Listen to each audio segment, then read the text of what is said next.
Now I want to talk about something that's travel security related. It's more related to corporate travel security than anything else.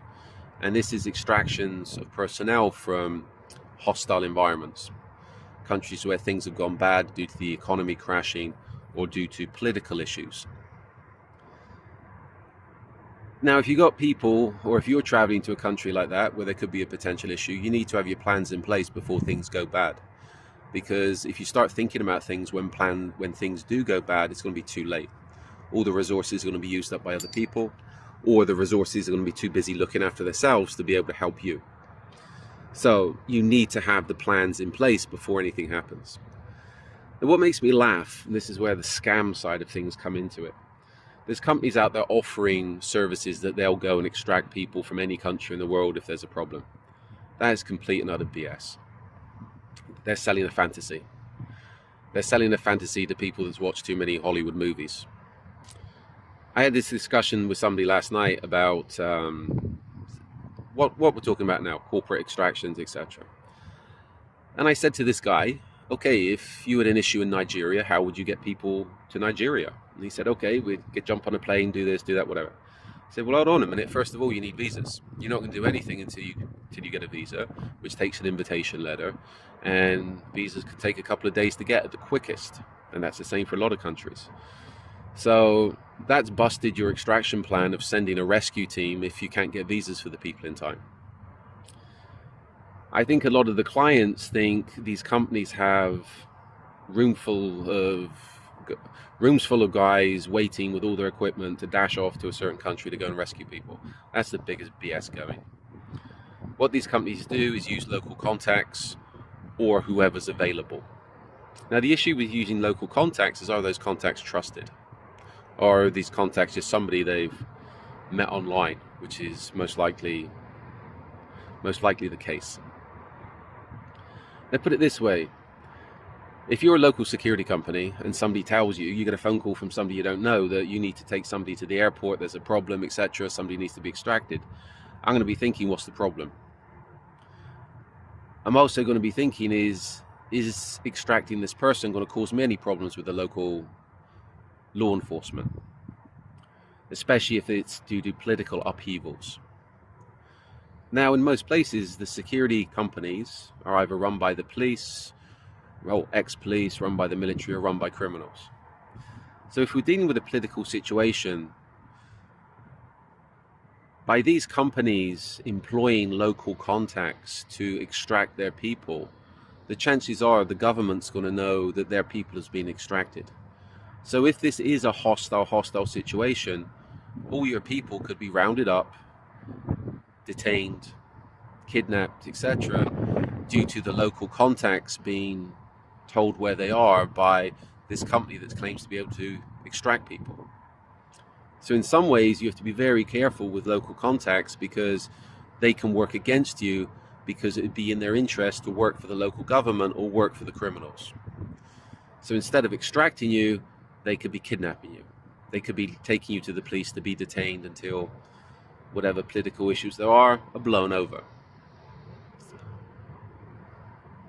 But the story that comes to mind recently, or something that comes to mind, is there was how many people, expats, Westerners, that went into Afghanistan after the place crashed to try and extract Afghani nationals that were working with NATO, etc., and on the Taliban death lists.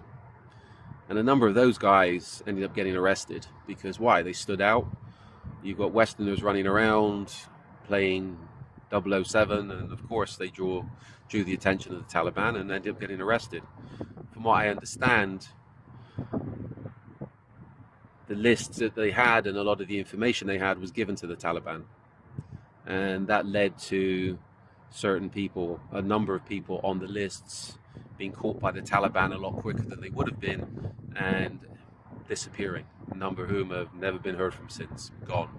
So this is where the people that went in to help the situation in some ways ended up screwing the situation up a lot more and leading to quite a few disappearances that might not have happened if they weren't there in the first place.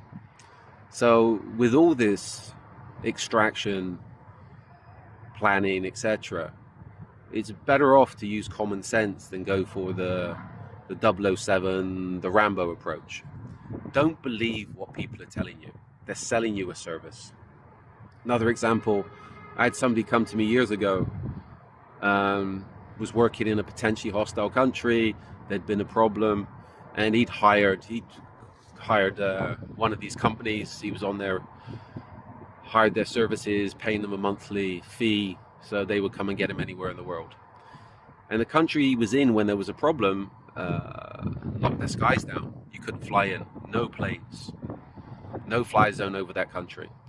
And this company had actually told him, though, no, we'd send people to get you. And I said to this guy, I said, how are they going to send a plane to get you? All the airfields are going to be locked down. Anybody lands is going to be a problem. That country's had radar. If you fly a plane in that's, let's say, not a narco plane, narco planes were allowed to do what they want. If they flew a plane in, unregistered plane in, the plane would be shot down. And again, where's the plane going to land if the airfields are locked down? You're going to land on a road. Have you done the recce's of the roads, etc., etc.? And again, what pilot is going to fly into a military no-fly zone? What commercial pilot? I take it all his license, all his insurance would be void, etc.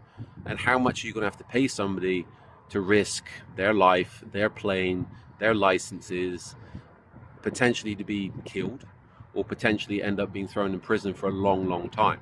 People aren't going to do it. It's fantasy. So again, if you're looking at extraction plans, keep it real.